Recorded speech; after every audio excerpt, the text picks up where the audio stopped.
Olá pessoal, sejam bem-vindos a mais uma videoaula do curso Manutenção de Computadores. Bom gente, aqui a gente vai falar nessa videoaula dos processadores, né? Qual é a função dos processadores numa placa-mãe, né? Os processadores, ou CPU, né? Como são chamados, ela é uma espécie de microchip especializado.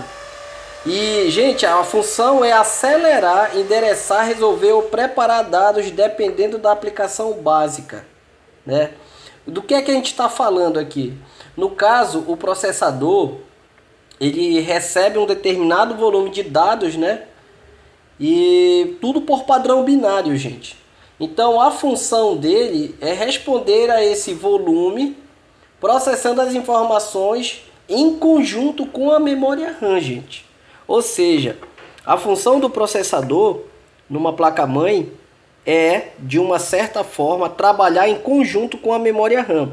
Às vezes, vocês vão ver que tem placas que o processador é muito bom, porém a memória é muito pequena e o computador se torna lento, gente. Então, às vezes, também ocorre o caso de um computador ele ter uma capacidade de memória muito grande, no caso de memória RAM, né? E o processador ser muito fraco, entendeu? Então o computador ele continua lento.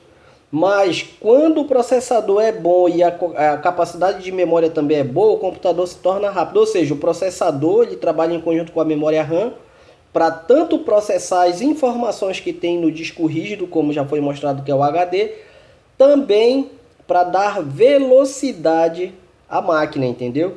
Então, se o processador numa placa-mãe não tiver bom, provavelmente a placa-mãe ela não vai dar vídeo.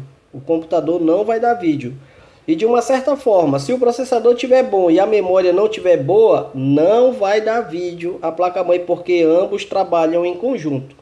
Tá certo, gente? Então essa daqui é a função dos processadores, como vocês já viram. E aqui eu tenho 3 processadores de soquete diferente.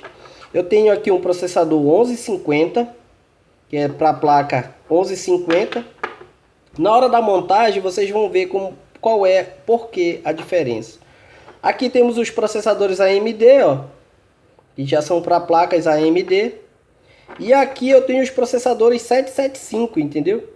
Os processadores 775 já são para essas placas um pouco mais antigas, como por exemplo, existe placa 775 DDR2, existe placa 775 DDR3. Então esses processadores eles dão tanto nas placas DDR2 ou DDR3 também. Tá certo, gente? Então essa daqui é a função dos processadores e as suas funções. Então vamos passar para o próximo vídeo. Grande abraço, valeu!